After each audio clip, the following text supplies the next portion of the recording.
Okey. So hari ini kita punya tajuk adalah wanita, hubungan dengan Allah, keluarga dan juga masyarakat. So saya akan mulakan pertama tentang kejadian penciptaan wanita. Cuma izinkan saya lah untuk kita kupas balik hikmah kenapa Allah ciptakan kita daripada tanah. Ni saya ambil benda tu sebab sangat penting perkara ni. Bila kita tahu asal usul kejadian kita, jadi kita tahu dah kita punya perwatakan kita tu bagaimana.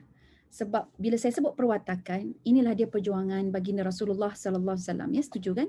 Sebab Nabi sebut innama bu'istu liutammima makarimal akhlak atau kama qala. Jadi aku ini diutuskan untuk menyempurnakan akhlak. Jadi bila kita tahu asal usul kejadian kita, kita tahu apakah dia punya cabaran dia, apa kelemahan dia dan sebagainya, dan kelebihannya juga. Okey. Jadi dijadikan kita daripada tanah.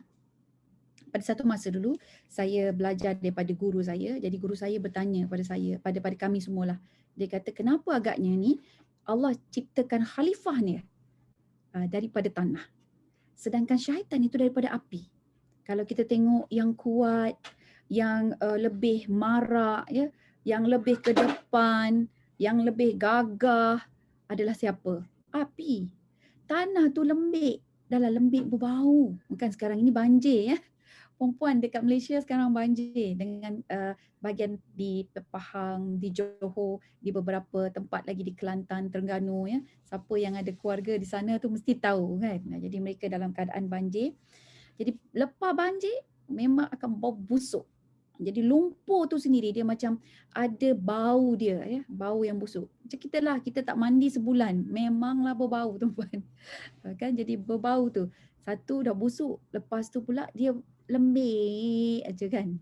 Kalau kita main lumpur, kalau you pernah ingat lagi kan, main lumpur tu tanah campur dengan air, dia benda tu lembik lah. Macam tak ada kekuatan, tak ada gah sangat. Mana yang hebat ni, api dengan tanah ni kan. Jadi kita lihat di sini sebenarnya ada hikmah yang tersendiri, dan kalau kita menggunakan akal kita kan, afala tatafakkarun, tidakkah engkau memikir, tidakkah engkau mencari uh, uh, hikmah ya, kelebihan dan sebagainya. So Allah ciptakan kita daripada tanah ada sebabnya, dan tanah ini sifatnya sangat layak untuk menjadi khalifatullah, menjadi pengganti Allah di atas muka bumi ini ya. Jadi kita menggantikan Allah bukan nak jadi Tuhan, tidak, tapi kita menggantikan Allah untuk mentadbir bumi ini, memegang amanah yang diberikan oleh Allah Jalla wa'ala di atas muka bumi ini. Sebab tu kena ada ilmu kan. Jadi wahyu yang pertama diturunkan adalah Iqra. Jadi kita ni nak keluar daripada sistem jahiliah, daripada kezaliman, daripada pengkhianatan, kena ada ilmu. Jadi sebab itulah dalam Islam utlubul ilm faridatun ala kulli muslim ya. Jadi kita nak menuntut ilmu tu dia menjadi kewajipan bagi seluruh umat Islam. Baik, ada 5 perkara kelebihan tanah berbanding dengan api. Yang ni kita sematkan baik-baik dalam hati kita, kita ajar pada ahli keluarga kita supaya bila mereka berpegang pada ini, mereka sentiasa menjadi tanah yang baik. Mereka sentiasa menjadi hamba Allah yang baik. Okey, yang pertama apa dia? Yang pertama, tanah ini sifat dia apabila tanah campur dengan air, sifat dia bila kita campak biji benih, biji rin ke apa ke, biji benih di dalam tanah, apa yang berlaku? Dia akan menumbuhkan. Campak dalam api, menghanguskan. Satu. Yang kedua, tanah ini bila dia campur dengan air, kita boleh mudah bentuk. Kan? Api susah nak bentuk. Yang ketiga, tanah ini sifat dia merawat. Jadi kalau kita pakai masker dan sebagainya kan. Alright. Kalau api dia bukan merawat, dia akan merosakkan. Kemudian seterusnya, tanah ini sifat dia menyucikan. Sebab dia ganti pada air. Kalau air tak ada lah, kita bertayamum. Tapi tak pernah ada kita bersuci dengan api. Ya, okey. Itu yang keberapa tu? Dan yang keempat. Yang kelima, yang terakhir sekali adalah tanah ini sifat dia kalau kita ambil daripada sawah. Kalau kita lihat sawah padi tu kan. Kemudian kita cedok lumpur ataupun air, tanah dengan air itulah. Dia sifat dia lembik. Jadi bila kita letak kat satu tempat, cedok lagi, letak satu tempat, letak lagi, kita letak stack, dia macam bertingkat-tingkat. Apa jadi? Dia ni sifat lumpur dia akan jadi jatuh, melepek, melandai. Betul tak? Melepek, melandai. Api, lagi kita tambah lagi dia marak. Kecil-kecil jadi kawan, sudah besar melawan, kan? Itu sifat api. Baik, cuba tengok pula karakter tersebut pada diri kita. Ya, kita sama ada kita wanita ataupun kita lelaki. Tapi kita ini adalah makhluk yang Allah ciptakan untuk mengurus siasat dunia bihi. Kita kena mengurus dunia ini dengan syariat Allah. Okey. Jadi yang pertama tu tadi, sifat dia bila campak biji benih dia akan tumbuh, ya, menumbuhkan. Jadi dengan kata lain, sifat manusia ini bila Allah bagi satu ilmu, dia akan kembangkan. Dia akan cantikkan ilmu tersebut. Jadi pegang sikap ni. Jadi yang pertama, kita lagi sebagai wanita kan, jadi dapat je ilmu, jadi kita terus amalkan. Okey, itu yang pertama. Kemudian yang kedua, sifat dia itu mudah dibentuk. Maka manusia ini dalam apa juga bidang dan kejadian, dia boleh dibentuk. Akhlak dia boleh bagus. Ya. Jadi kalau dia lihat ke apa ke, sebenarnya sudah tentu ada harapan. Sebab dia mudah dibentuk. Begitu. Tapi api, susahlah pula nak bentuk api itu. Betul ya? Baik, kemudian yang ketiga, dia ada sifat merawat. Ya, sifat merawat. Jadi dengan kata lain, tanah kita ini, daripada tanah, bila nampak ada benda tak betul, ada yang sakit dan sebagainya, kita suka nak memulihkan. Kita nak tambah baik. Kita nak improve lagi. Ya? Jadi kita nampak kecacatan, kita cepat-cepat boleh betulkan tu. Itu sifat merawat dalam diri manusia anak Adam.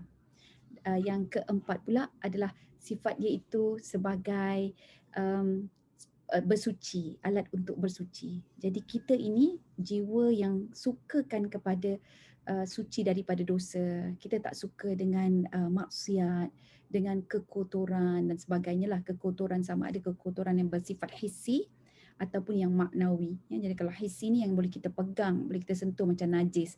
Kita pun tak suka duduk dengan tu kan. Dan begitu juga dari sudut maknawi, daripada sudut rohi kita. Kita suka dengan tasawuf, kita suka dengan untuk bagaimana dapatkan qalbun salim, ya? Macam mana kita nak membersihkan tazkiyatun nafs dan sebagainya. Itu kecenderungan kita. Dan akhir sekali adalah sifat tanah ini yang kita tambah-tambah tu, lepas tu dia bersifat melandai, melepek, jatuh. Ya? Jadi sifat manusia ini sebenarnya adalah very humble. Itu asal sifat dia. Sangat humble. Lagi banyak dia tahu, dia lagi sujud pada Allah. Dia lagi takut pada Allah. Dia lagi akan rasa betapa dirinya ini hina. Ya? Jadi itu sepatutnya sifat manusia yang berasal daripada tanah. Masalah yang akan berlaku adalah apabila tanah itu bercampur dengan api.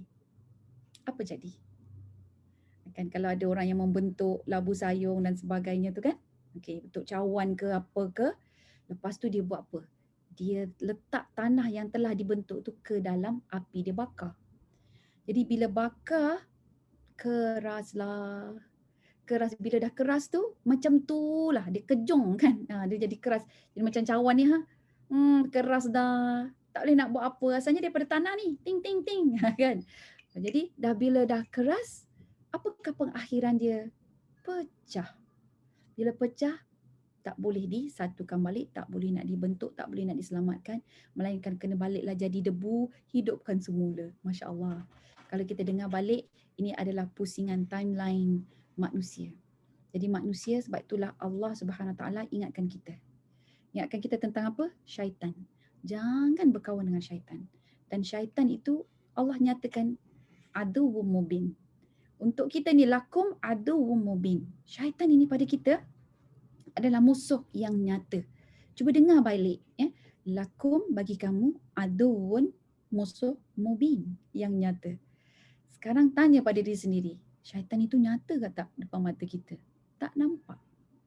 Tapi kenapa Allah kata syaitan itu adalah musuh kamu yang nyata? Jadi musuh kita yang nyata kerana dia punya misi sangat jelas. Dia memang nak sesatkan kita. Sama ada kita ikut cara dia ataupun kita tak ikut cara dia, tapi jangan ikut cara Allah.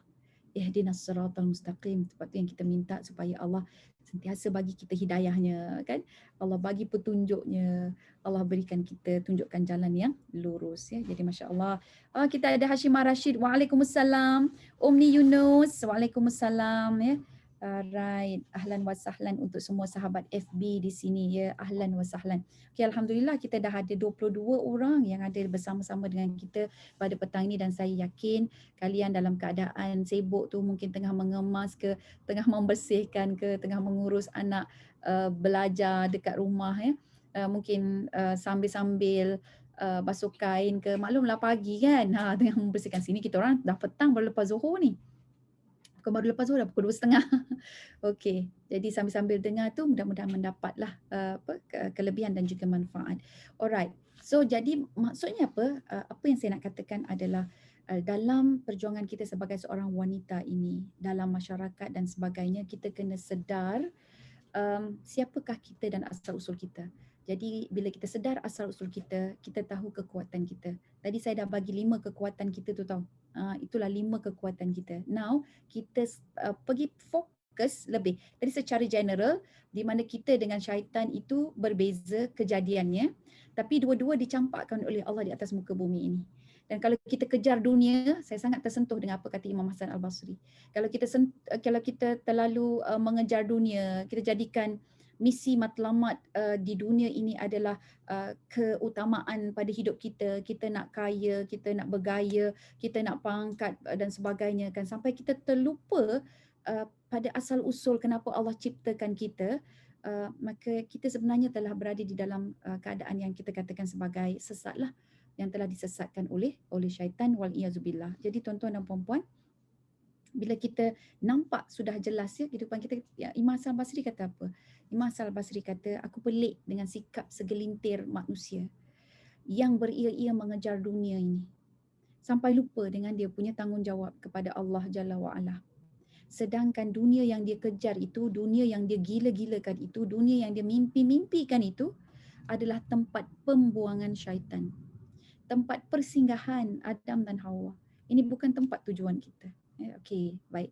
So jadi sangat-sangat menyentuh perasaan kita, kan. Jadi tuan-tuan dan puan-puan, ambil ni kata-kata Imam Hasan Al-Basri dan kita letak sebagai salah satu daripada rujukan kita, ya. Kayak kita, macam mana kita rujuk, kita jadikan panduan dalam kehidupan kita dengan selayak-layaknya lah. Sebab hati kita ini kan dia berbolak-balik. Jadi bila ada ungkapan-ungkapan daripada ulama seperti ini, dia akan sentiasa memandu kita supaya kita berada di dalam siratal ladzina an'amta alaihim. Ini jalan-jalan yang Allah beri nikmat, ya, kepadanya. Baik. Okey. So now daripada general kita pergi fokuslah pula pada wanita. Okey, itu perjalanan kita hari ini. Jadi kenapa Allah cipta wanita? Allah dah cipta dah Adam dah. Dalam surah Al-Baqarah, kan, Allah ciptakan Adam, mu'allama Adam al-asma'a kullaha thumma aradahum 'alal malaikah ila akhiril ayah. Jadi diceritakan Allah sendiri mengajar kepada Nabi Adam tentang tanggungjawab, tentang names of all things, ya, tentang perkara-perkara berkenaan dengan kehidupan, dan banyak para mufassir mengatakan bahawa Nabi Adam ini dilengkapkan dengan knowledge untuk menjadi khalifatullah fil ardh. Jadi khalifah Allah di atas muka bumi. Siapa tu? Nabi Adam. Ya. Tapi kemudiannya Nabi Adam tinggal di syurga, kan? Ya, tinggal di syurga dan dia boleh menikmati segala nikmat yang ada di situ kecuali satu pohon saja. Itulah pohon yang terlarang. Ini semua tahu dah cerita dia. Tapi apa yang saya nak sebutkan adalah cuba lihat apakah yang menyebabkan Nabi Adam alaihi salam mendekati pokok terlarang tersebut. So kita pegang baik-baik yang ini, jadikan dia sebagai perisai supaya kita tidak melakukan kesalahan. Tidak melakukan kesalahan yang sama. Kita tidak mengulangi kesilapan itu, sebab tu Allah kongsi dalam Al-Quran supaya kita buka mata kita. This is from the psychological point of view. Jadi kita tengok, oh okey, ini behavior of human being. dan kita tidak repeat balik. Kita belajar sebab kita adalah tanah yang sentiasa belajar. Dapat satu biji benih, kita akan kembangkan. Baik. Dan Nabi Adam alaihissalam, sebahagian ulama ada mengatakan yang itu disebabkan Sayyidatuna Siti Hawa kan, tapi telah dibidas balik oleh beberapa pandangan. Jadi antara yang paling majority view, ya, pandangan yang paling popular mengatakan bahawa Nabi Adam alaihissalam dia mendekati pohon terlarang itu kerana sifat tamak dia. Kerana sifat tamak dia. Jadi ada sifat tamak itu yang tidak dididik, maka bila dikipas oleh syaitan, oleh iblis, ya. Jadi iblis sebut, ini buah khuldi ni. Maksud buah khuldi, bila kita makan, kita akan kekal abadi dekat dalam syurga ni. Tak perlu turun ke bumi. Kamu tak payah susah-susah di bumi. Nabi Adam dia dah tahu dah. Kan? Jadi dia kata tak perlu susah-susah. Jadi duduk dekat sini je, makan buah khuldi ni je. Okay, jadi perasaan tamak dia. Dia nak duduk di syurga. Tak mau duduk di bumi. Ya, jadi itulah yang menyebabkan kita selalu tertipu dengan umpan-umpan syaitan. Ya, jadi bila kita nak buat sesuatu, kita tengok balik aku ni tamak haloba ke, gelojoh ke aku, kan? Okey, jadi situlah ya. Baik. Dia nak ceritanya Nabi Adam salam semasa dihidupkan, diciptakan, dia rasa sunyi. Masya Allah, syurga ni tempat yang paling nikmat kan? Kita tahu. Tapi hati dia masih ada suntikan rasa sunyi sebab dia tak nak nikmat itu dinikmati hanya sendirian saja. Dan dia minta Allah supaya datangkan teman dalam hidup dia. Dia minta teman, dia tak tahu pun perempuan, ya, tapi kemudiannya Allah ciptakan Hawa. Jadi Allah ciptakan Hawa dan Hawa ini diletakkan darjatnya sedikit kurang daripada Adam. Maksudnya dengan kata lain, tugas bebanan khalifah yang berat itu lebih kepada kaum lelaki berbanding perempuan. Okay. Walaupun kita tahu bahawa lelaki ada bahagian dia, ada kelebihan dia, perempuan ada bahagian dan kelebihan dia. Contohnya, peranan lelaki ini adalah dia perlu mendidik, dia menjadi wali, dia menjadi pelindung dan sebagainya. Sebab tu dalam konteks harta pusaka, dia dapat 2. Kita dapat 1, perempuan dapat 1. Sebab apa? Sebab ada nilai tanggungjawab. Jadi Allah memberi keutamaan kepada kaum lelaki. Kenapa? Ar-rijalu qawwamuna 'alan nisa. Kan di situ adalah fadilat afdal pada dia tu kerana apa? Kerana tanggungjawab dia. Sebab tu lelaki tak perlu pakai tudung. Ini basic benda ni. Basic bila kita faham benda ni, insya-Allah jelas. Lelaki tak perlu pakai tudung, tak perlu pakai stokin, tak perlu pakai stongan. Betul tak? Dia kalau nak keluar selama dia je boleh keluar macam tu, selama mana dia tutup antara pusat dengan lutut. Kalau dia tak pakai baju pun tak apa lagi, boleh lagi. Dia nak pergi ke pejabat kan, hari ni abang nak pergi pejabat. Abang tak nak pakai baju. Tak apalah bang, tutup aurat dah tu, tak berdosa. Betul tak? Ya. Okey, itu daripada sudut hukum, subhanallah. Dan mereka nak menunaikan solat pun senang saja. Dekat tepi jalan pun boleh. Kita ni nak ambil wuduk, buka tudung dulu. Dah buka tudung dulu belum tentu boleh terus ambil wuduk, betul tak?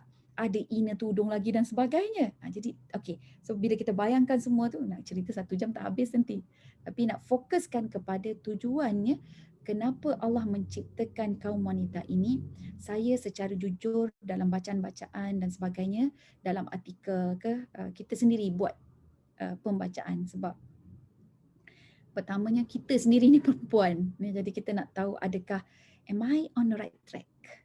Adakah betul perjuangan saya ini? Jadi Masya Allah, setiap artikel, setiap buku yang saya baca menunjukkan bahawa kita ini kaum wanita merupakan jantung hati, penguat dan suis utama pada kepimpinan lelaki. Saya ulang balik. Kita semua ini adalah jantung hati, kekuatan dan suis utama kepada kepimpinan lelaki. Tuan-puan, apa dia jantung hati, apa dia suis utama, apa dia keutamaan dia tu? Keutamaan dia nombor 1 daripada sudut didikan dan asuhan. Okay. Anak-anak sama ada dia pemimpin ataupun tidak, dia akan membesar dalam rahim ibu. Rahim ibu itu adalah konteks sekolah pertama bagi anak-anak, dan dinamakan dengan nama yang sangat indah dengan nama Allah, kan? Rahimun, ya. Jadi maksudnya rahim. Jadi situ tempat letaknya kasih sayang. Nilai kasih sayang seorang ibu, dia punya survival, ya. Dia nak survive, dia kan isap daripada dinding rahim ibu tu sendiri, ya. Daripada leech like bentuk substance, kemudian bila dia membesar, di situlah keadaan anak-anak kita. Pemimpin ke dia, tidak pemimpin ke dia, di situ tempatnya. Jadi kemudian bila dia besar, bila dia dah keluar, dah lahir dah, kemudian siapa yang menyusukan? Ibu yang menyusukan. Bila ibu yang menyusukan, tengok daripada sudut psychological point of view, ada kontak mata. Kan jadi kita bila menyusukan, tengok mata, ada hangatannya kita memeluk anak kita, kan? Kita pangku dan sebagainya. Jadi semuanya ini dia memberikan attachment yang cukup besar kuat pada pembangunan pendidikan, pembentukan sifat-sifat kepribadian manusia. Jadi nak apa orang kata bentuk seseorang itu jadi pemimpin, dia bukan automatik. Dia bukan overnight. Dia bukan lahir-lahir itu memang dah keturunan pemimpin, mesti confirm jadi pemimpin. Tak, dia perlu diasuh. Jadi the power of women ini adalah pada nilai asuhan dia. Itu yang pertama. Kemudian yang kedua adalah pada apa? Nilai pujukan dan emosi dia. Sebab tu perempuan, emosi dia jangan main-main. Kalau datang taufan dan tsunami, satu rumah senyap je. Kan? Jadi kita punya cuaca dalam rumah ini ditentukan oleh si ibu. Kalau bulan Ramadan ibu tak bangun selamba je kan, ibu tak sahur, tak bangun, tak ada masak pun kan, ibu terlambat bangun. Satu rumah tak bangun tau. Jadi dia punya jantung hatinya tu pada siapa? Pada kaum wanita. So tengok kekuatan kita. Kaum wanita, kita mendidik. So once mendidik, apakah keperluannya? Perlu ada ilmu. Perlu ada ilmu. Kemudian yang kedua, kita ini pandai mempengaruhi, memujuk, emosi kita kuat. Jadi bila emosi kita kuat, kalau kita tak kawal emosi, apa jadi? Tu tsunami datang. Maka apa yang perlu ada pada emosi kita ini? Keimanan dan ketakwaan. Jadi iman dan takwa kita kena tinggi sebab kita nak kawal nafsu. Saya buat macam ni macam kita naik kuda lah tu kan. Bila naik kuda tu kita yang kena kawal nafsu tersebut. Nafsu ni tak boleh dibuang. Tapi apa yang boleh? Dibentuk. Tak boleh dibuang tapi boleh dibentuk. Nafsu ammarah kita angkat naik dia menjadi nafsu mutmainnah. Ya, okey. Jadi di situlah pentingnya ada iman.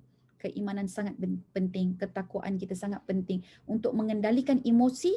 Matlamat dan hala tuju perlu jelas. Kalau tak, kita akan jadi hamba pada nafsu tersebut. Saya sebut emosi dengan nafsu itu macam adik-beradik aja ya, tapi emosi itu adalah sebahagian daripada nafsu. Jadi kalau nafsu ini adalah dia keinginan, kan. Jadi kalau tak ada keinginan, tak ada nafsu, mati kita tuan-puan. Tak ada, memang tak ada gunalah kehidupan kita. Sebab nak makan, minta maaf lah, tak ada nafsu nak makan.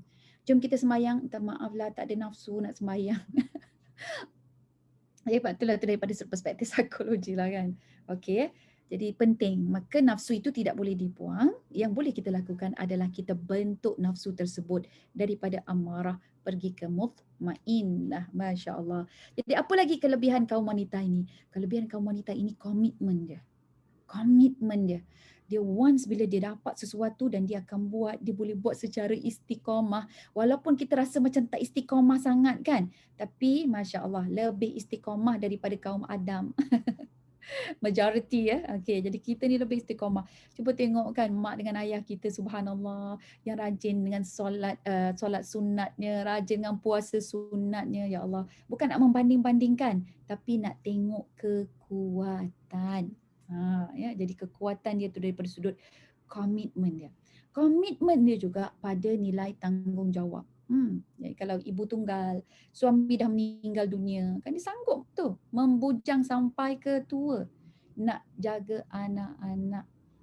Ya, sebab komitmen dia pada anak-anak. Cik suami, isteri meninggal, dia pula yang lebih yatim daripada anak-anak yatim. Sebab dia anak-anak tu tak dikira yatim lah kan. Ya. Maksudnya cerita dia lebih macam yatim daripada anak-anak yatim yang lain. Padahal anak-anak itu bukan anak yatim lagi. Yang meninggal tu isteri dia kan.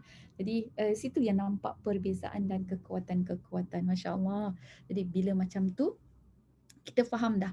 Kita punya letak diri kita ini adalah rupa-rupanya kita merupakan kekuatan, kita adalah suis utama.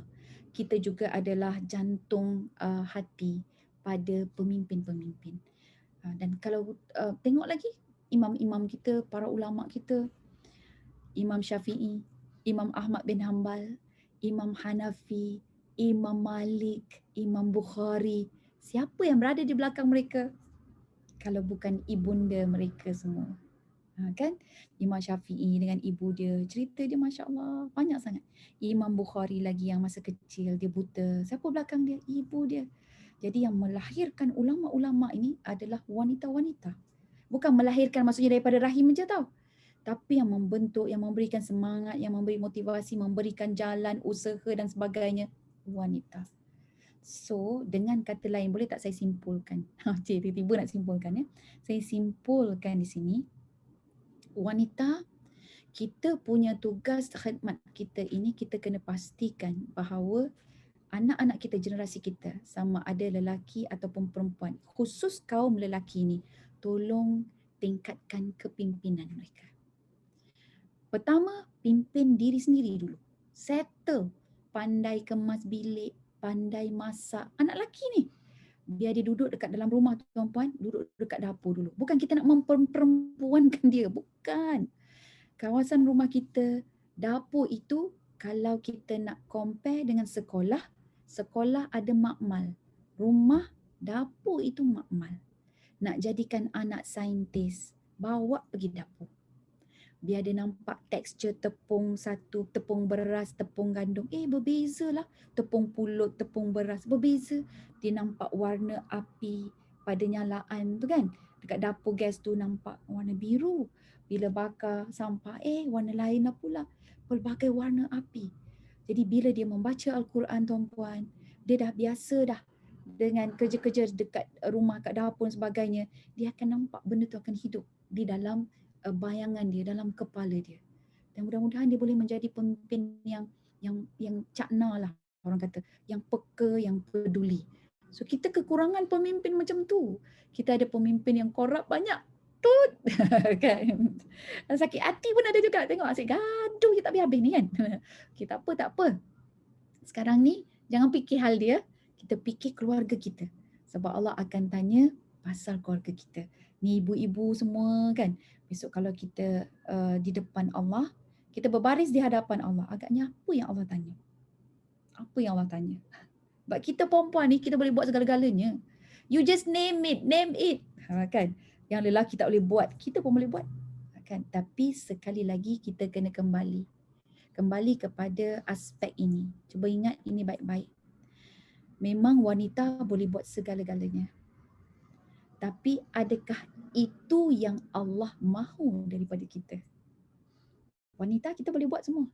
Kita nak jadi pemimpin, kadang rasanya macam Allah, so betul lah ketua pengarah ni lelaki kan? Tak boleh pakai lah. Rasanya biarlah saya yang jadi ketua pengarah. Memang hebat betul. Bila wanita memimpin, mengurus, Masya Allah, memang sangat teliti, sangat bagus, sangat lancar sebagainya kan. Tapi adakah itu yang Allah mahu?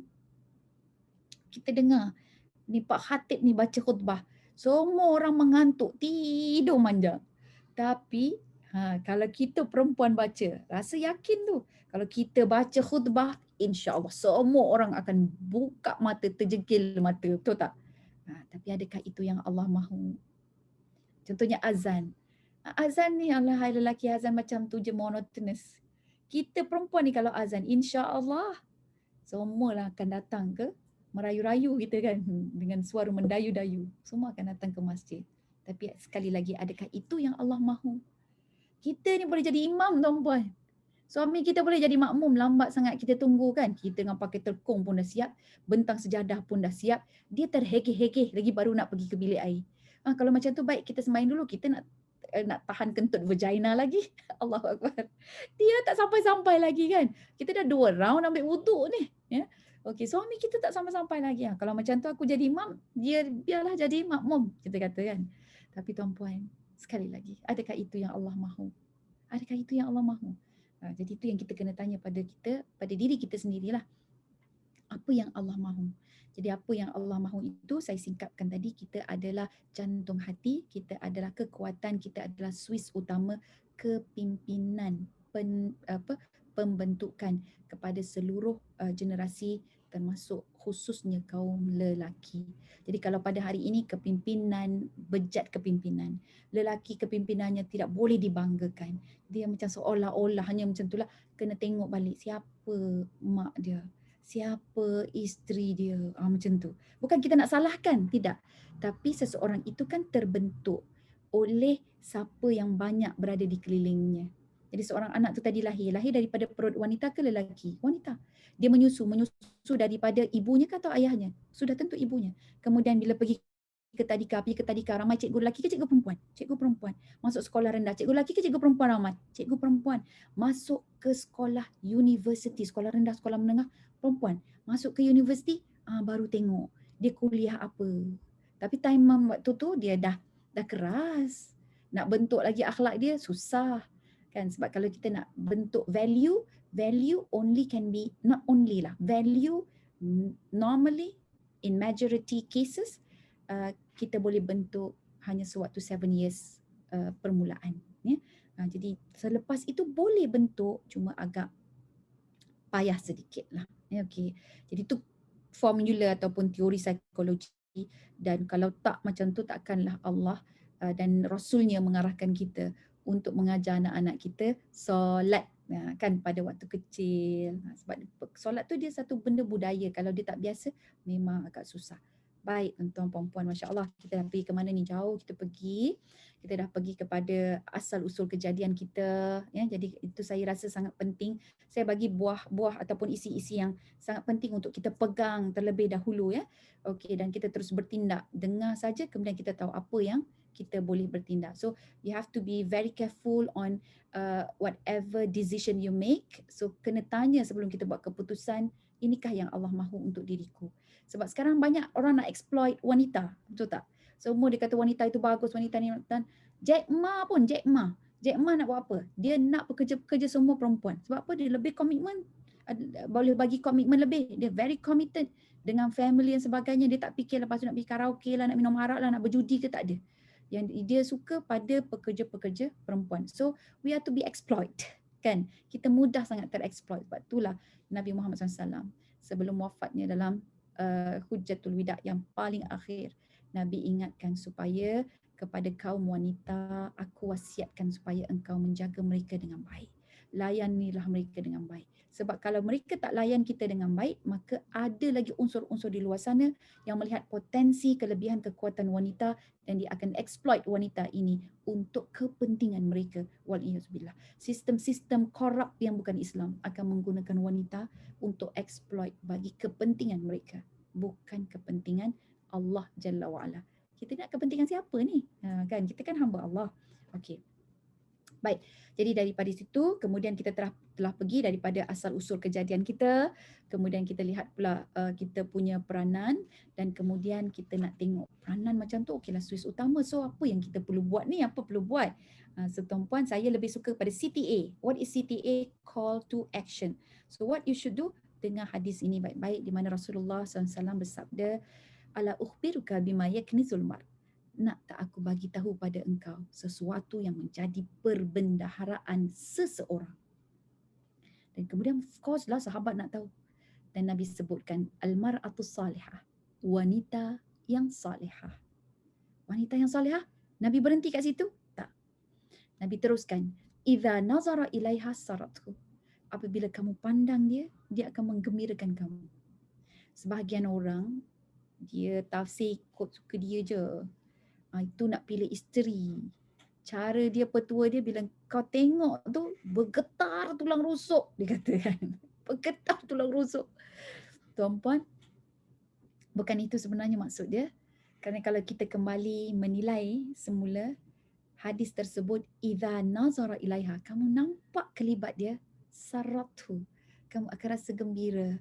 benda itu akan mudah, melancarkan, ya, sesuatu benda yang bukan setakat menggembirakan tapi memudahkan, ya, semualah, ya. Okey, jadi apakah yang ada ciri-ciri pada wanita itu yang menyeronokkan, yang melancarkan, yang memudahkan? Okey. Adakah kecantikan fizikalnya, ataukah kebijaksanaannya, ataukah akhlak dia? Kalau kita tamak, kita pilih semua. Semua Ustazah, semua. Tapi kalau kita ada pilihan, satu, wow, cantik yang amat tapi no brain dan mungkin akhlak tak ada. Satu, brain aja okey, kan? Tapi cantik tidak okey, kan? Cantik tidak, dia hodoh. Dan mungkin dia tak ada akhlak. Yang satu lagi hanya ada akhlak, tapi mungkin daripada sudut brain kurang, taklah intelligent sangat, kan? Tapi akhlak dia masya-Allah.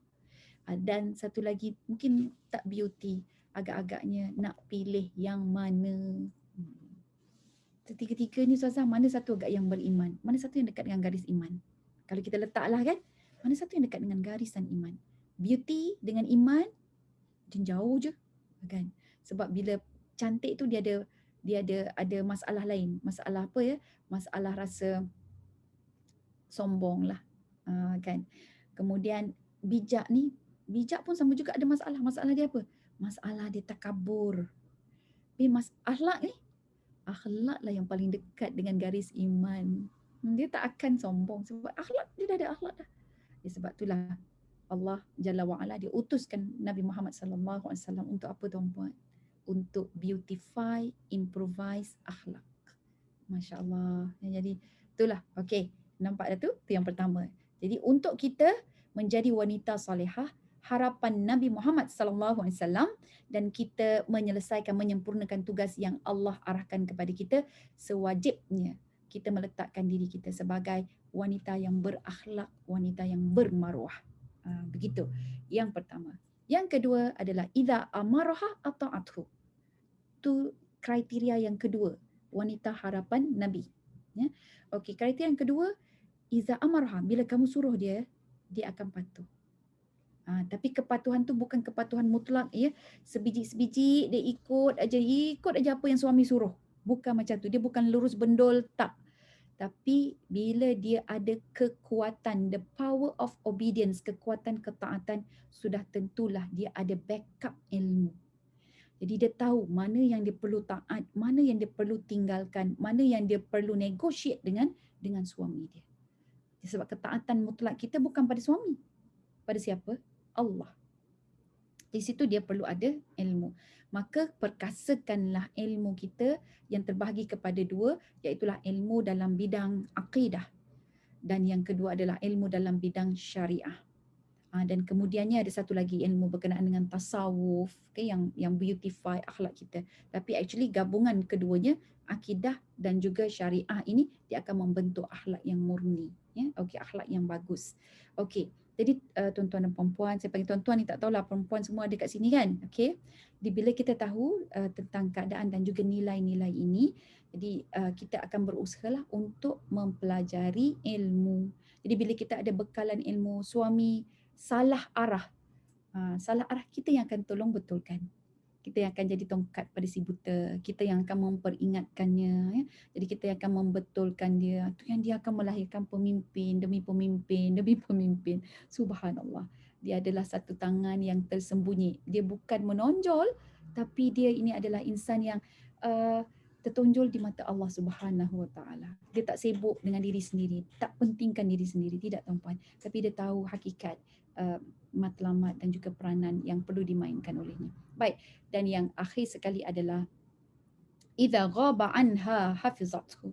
Kalau kamu tidak ada di sisinya, maka dia akan menjaga segala hak dirimu, ya. Okey, apakah yang hafizathu tu, apa yang perlu dijaga? Okey, yang perlu dijaga 3 perkara ini. Sebagai seorang wanita, sebagai seorang isteri, sama ada kita anak kepada ayah ataupun kita isteri kepada suami kita, tanggungjawab kita pada 3 perkara ini. Yang pertama adalah pada hartanya. Okey, kemudian yang kedua adalah pada anak-anaknya, ya. Dan yang ketiga adalah pada kekerabatan ataupun silaturahim persaudaraan. Jadi maksudnya dengan kata lain, kita perlu ada ilmu pengurusan. Pengurusan harta, pengurusan kekerabatan, pengurusan anak-anak. Itu yang saya suka parenting tu. Sebab saya tahu bab itu saya kurang dan di dunia kita ini jarang membicarakan tentangnya. Saya bincang benda tu daripada tahun 2011 lagi tuan-puan. Tapi alhamdulillah sekarang ini dah masuk 10 tahun kan, rasa macam memang nampak di mana-mana semua ada parenting. Rasa macam teruja sangat, bersyukur sangat kepada Allah sebab orang suka kan dengan parenting ni. Okey, sebab parenting dalam Islam pun kalau kita tengok Al-Quran tuan-puan, masya-Allah, macam Allah lambakkan semua prinsip-prinsip konten-konten berkenaan dengan parenting. Kalau tak tengok surah Ali Imran kan, surah Ali Imran, Imran ni siapa? Tak kenal kita. Betul tak? Dia bukan nabi, bukan rasul, tapi Allah angkat nama dia dan digandingkan dengan Ali, yakni keluarga.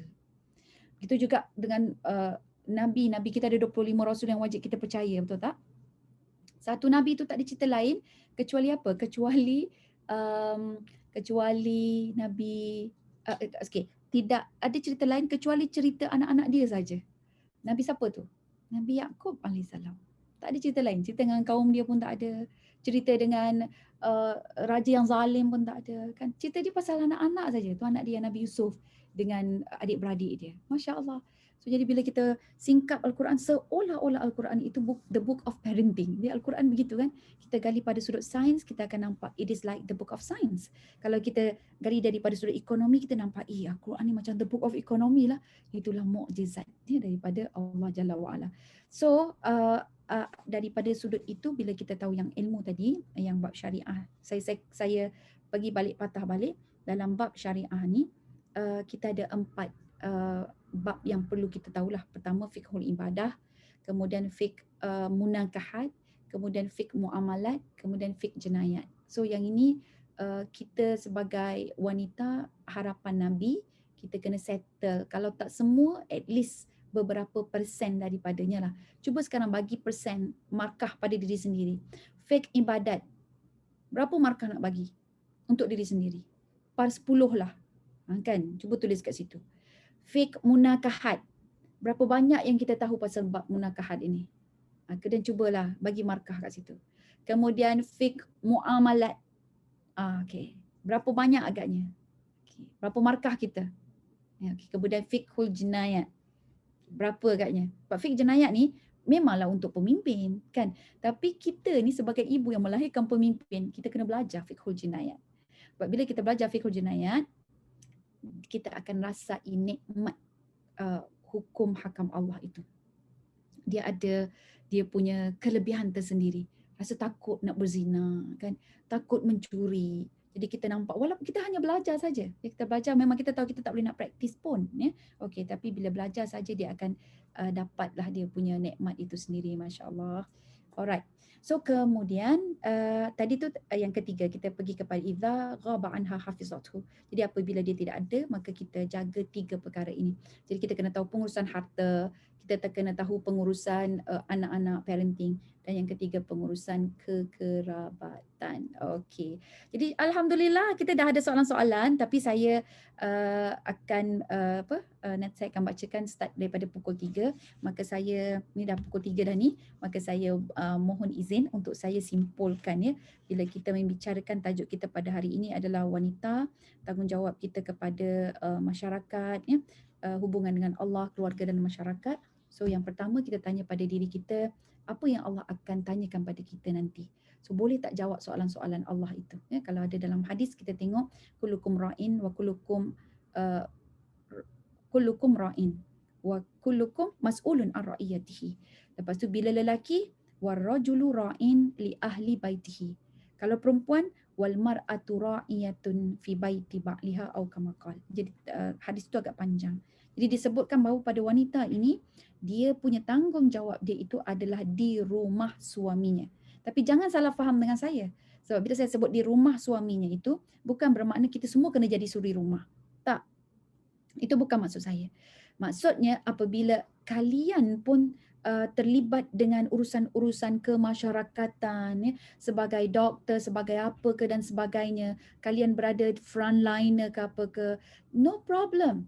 Tapi yang di rumah ini kita kena take charge. Take charge tak semestinya kita buat. Kalau perlu kita ada pembantu rumah, kita bincang baik-baik dengan suami kita. Kalau kita perlu tak ada pembantu rumah, kita perlukan kerjasama daripada anak-anak dan keluarga kita dan termasuk suami. Tak apa, minta tolonglah suami, abang tolonglah basuh kain, abang ambil lah kontrak basuh kain dalam rumah ini. Kan, jadi kita bincang elok-elok. Tapi yang in charge-nya siapa? Kita. Kita yang in charge. Sebab Allah nanti akan tanya. Sebab daripada rumah itu akan keluar anak-anak generasi yang dicetak akhlak dia itu. So cetakannya berada di mana? Dalam rumah kita sendiri. Baik, jadi Masya Allah di situ dan kita tahu kalau kita nak baik masyarakat, dia punya kunci nadi dia terletak pada keluarga. Baik keluarga, baiklah masyarakat. Bila masyarakat baik, maka baiklah negara. Tapi nak baik keluarga, dia terletak kepada wanitanya. Ya, jadi tuan-tuan dan puan-puan, Alhamdulillah kita dah selesai. So kita tengok sekarang ini kalau ada apa-apa soalan dan juga perbincangan. Subhanallah, subhanallah, subhanallah. Baik, okey. Shirina ada kata betul kan Ustazah, wanita ni kuat istimewanya Allah jadikan, Alhamdulillah kan. Betul. Tapi kita ni bila kita banyak sangat cerita pasal wanita, kementerian pun kementerian wanita. Yang lelaki ni sedih, tak ada kementerian lelaki, tak ada daurah fiqh lelaki, betul tak? Tu yang semua sibuk nak jadi perempuan lah pula.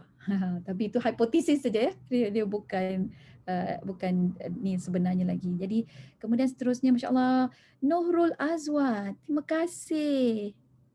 Hashimah Ismail, Alhamdulillah, dia bagi kesimpulan sangat bagus. Dia tulis balik, wanita buat segala-galanya, tapi adakah itu yang Allah mahu? Kita tanya balik kan. Nurul Azwa, dijadikan kita daripada tanah. Ini satu nota, subhanallah, ada 5 kelebihan tanah yang saya sebutkan tadi, ada dah dalam sini. Thank you so much. Ya. Jadi kita tengok kenapa Allah mencipta wanita. Wanita merupakan jantung hati kekuatan. Yes.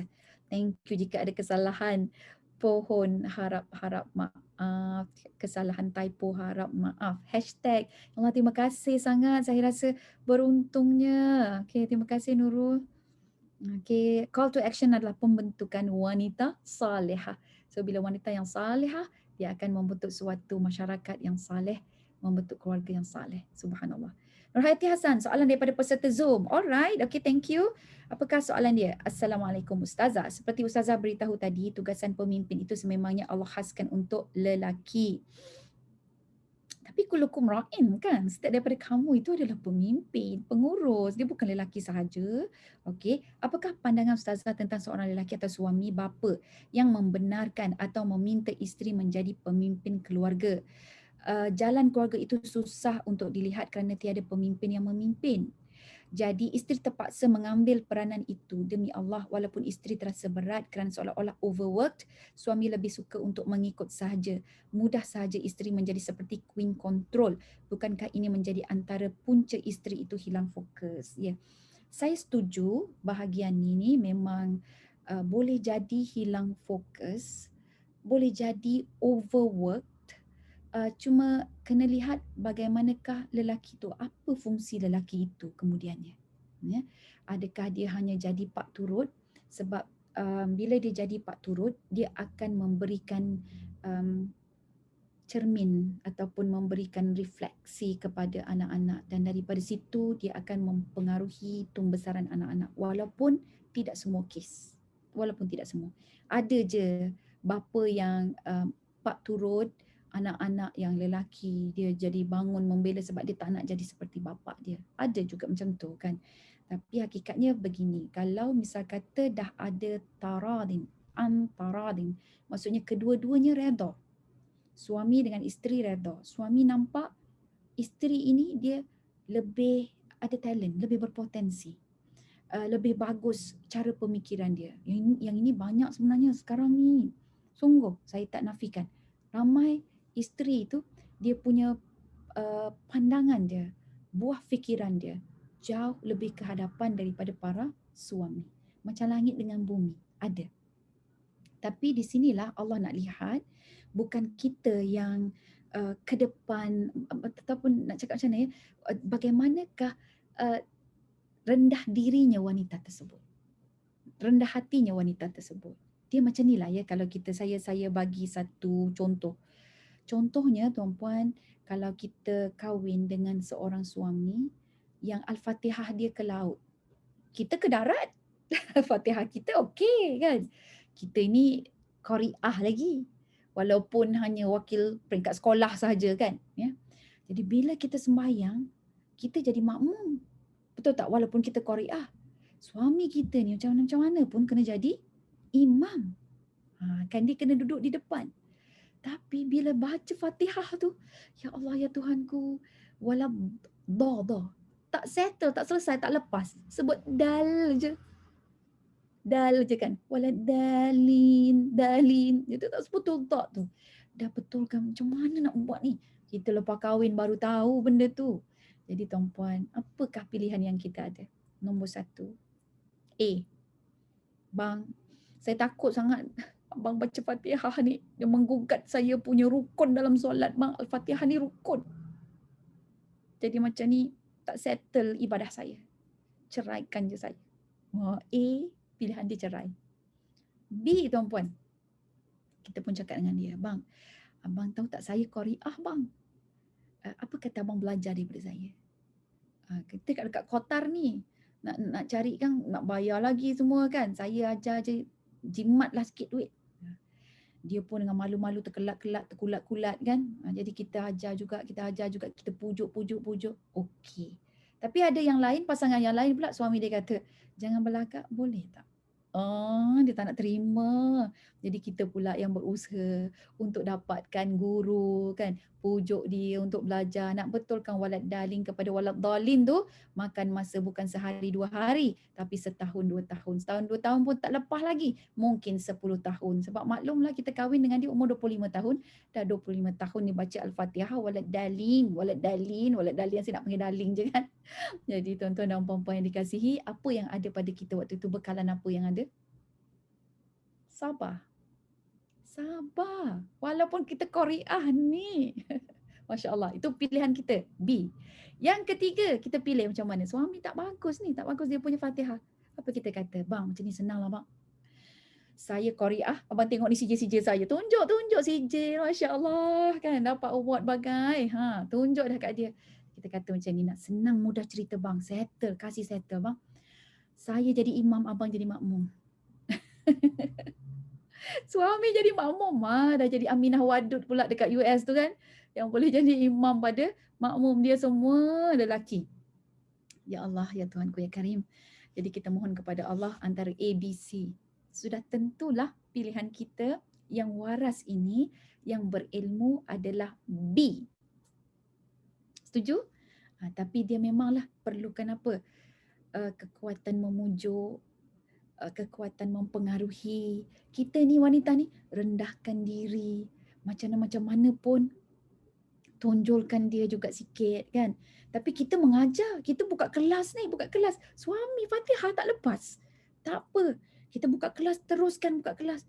Ajar lagi anak-anak lain kan. Tapi yang dengan suami ini perlu juga kita sentuh, kita perlu didik dia, bimbing dia. Kita itulah kena ada azam, kesabaran, kena ada tabah, kena ada rasa tebal sikit kan kulit muka ni dan macam-macam lagi. Tapi untuk pilih yang A ataupun C, sama ada bercerai atau kita take over. Contohnya untuk nafkah kan, kita take over. Yang itu tuan-puan, kita cuba fikir balik lah. Fikir balik bagaimana. Sebab kalau sebut nafkah tu tadi mesti orang akan rasa sentap ni. Sebahagian kata, Ustazah saya bekerja ni, tulang belakang rumah ni. Tak apa, yang penting tu, taradin tu. Pertama reda ataupun tidak.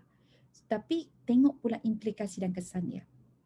Cadangan saya adalah kita negotiate. Memang kalau suami kita daripada sudut nafkah dia tak boleh penuhi, dia mungkin tengoklah berapa yang dia boleh penuhi. Jangan kata tak boleh. Mesti kena ada. Sebab kalau kita lihat, kita study ayat-ayat Al-Quran, dia hak eksklusif bagi suami ini 2. 1, nafkah, itu wajib pada dia. Kemudian yang kedua, bayar zakat, wajib pada dia. Kaum wanita, untuk kita bayar zakat ini, kalau ada duit saja. Nafkah bukan bawah kita. So apabila kita ambil take over lelaki punya tugas apa jadi? Diorang jadi manja, diorang jadi yang paling menakutkan sekarang adalah spoil. Kita dapat lelaki-lelaki yang spoil. Jadi kita tidak mau ada di dalam masyarakat kita lelaki-lelaki yang spoil. Tapi kita kena tu pandailah, walaupun kita kadapan, kita cari nafkah juga. Cari nafkah pula. Kita bekerja juga kan. Tapi bab nafkah tu tengok bagaimana yang dia boleh berikan. Okay, dia kata sebulan ni dia boleh bagi 100 saja. 100 mana nak cukup? Kita perlu 1,000. Okey, tengok. Kita boleh top up berapa? Kita boleh cover, dia tak bayar pun tak apa. Kita boleh cover 1,000 tu, tak ada masalah kan. Tapi tengok mana berapa yang dia boleh berikan pada kita. So let's say dia hanya boleh beli 100. So kita cover yang 900 tu. Jadi yang 900 tu kita cover. Tapi daripada dia kena ada. So kalau dia hulurkan duit RM100 tu, cepat-cepat ambil. Cepat-cepat ambil. Jangan kata, alah bang, kesian abang RM100 ni. Tak apalah, simpan lah bang buat beli minyak. Oh cik. Kan? Tapi tengoklah suami kita macam mana. Kalau dia hulur 100, cepat-cepat ambil. Itu adalah dia punya pride. Ya, sebab tangan yang di atas lebih baik daripada tangan yang di bawah. Maka kita perlu latih, biasakan dia untuk menjadi tangan yang di atas. Jangan dia rasa hina menjadi tangan yang di bawah. Wallahualam, itu pandangan observation saya. Mungkin terlalu banyak sangat suntikan psikologi kan. Jadi suka tengok hubungan-hubungan rumah tangga. Jadi situ konklusinya dan kita kembali balik kepada betapa indahnya Islam. Islam dah letak peraturan-peraturan tu. Itu hikmah-hikmah yang mungkin kita just discover. Kan, tapi Allah Maha tahu. Allah Maha tahu. Macam mana lekeh pun lelaki tersebut, yang Allah nak lihat adalah bagaimana dia memimpin keluarganya itu dan bagaimana isterinya itu mengingatkan dan juga apa orang kata membimbing lah. Nak kata membimbing tu macam kita perempuan ni macam tak layak kan. Tapi hakikatnya itulah yang berlaku. Ya, okey. Jadi mudah-mudahan boleh membantu soalan daripada peserta Zoom kita tadi. Panjang sudah tu. Alright. Okey, terima kasih. Masya Allah. So kita dah sampai pukul 3 suku. Saya rasa macam kita tak ada pengerusi. Betul Ustaz ya? Kita tak ada pengerusi. Jadi saya mohon ampun dan maaf atas segala kekurangan. So kesimpulan saya sedikit di sini bahawa kita kaum wanita, kita mempunyai tanggungjawab yang sangat besar. Jadi kalau kita nak kata kita adalah nadi, yes, kita adalah nadi kepada masyarakat, pembentukan masyarakat. So never thought yang peranan kita dalam rumah tangga, dalam keluarga kita itu hanyalah benda yang kecil. Kalau kita dapat melahirkan anak-anak yang tenang, anak-anak yang gembira, pasangan suami yang tidak ada masalah, pasangan suami yang sentiasa kenal tanggungjawab dan peranan dia, subhanallah, kalian telah melakukan satu tugas yang sangat-sangat baik. Kita telah melakukan tugas tanggungjawab kita kepada Allah Jalla wa'ala. Kita juga telah melakukan tugas yang baik terhadap keluarga kita. Kita juga telah melakukan tugas yang amat-amat baik terhadap masyarakat. Bayangkan kalau satu keluarga, setiap keluarga, dia balik ke rumah, dia tengok, cek balik muhasabah keluarga, anak-anak dan sebagainya. Mana yang anak kaki merempat, dia tolong. Mana anak yang kaki mencuri, dia tolong bantu hilangkan ketagihan itu. Anak-anak yang ketagih dadah, dia bantu rawat dia daripada masalah dadah dan sebagainya. Anak yang sibuk tukar bini, contohnya itu pun dia bimbing dan dia didik. Cuba bayangkan tuan-puan, apa jadi pada masyarakat kita. Masyarakat kita akan jadi aman, damai. Tapi kena ada, itulah peranan dalam keluarga tersebut. Jadi subhanallah, benda yang kita cakapkan ini bukannya mudah untuk dilakukan. Saya tahu, saya faham sangat jelas, walaupun saya memang minat kepada CTA, call to action, ya, tapi saya sendiri faham. Ya, kita boleh bercakap, tapi nak buatnya itu dia perlukan banyaklah orang kata usaha, azam kan, kena ada ikhtiar yang banyak. Tapi ingat, Allah kan ada. Jadi sentiasalah mohon kekuatan daripada Allah Jalla wa'ala. Dan tuan-puan, saya mohon ampun dan maaf sekali lagi. InsyaAllah kita akan bertemu di waktu yang lain dengan tajuk yang lain. Kita masuk tajuk Taharah pula. So ini hanyalah singkapan untuk kita kenal pasti siapa diri kita.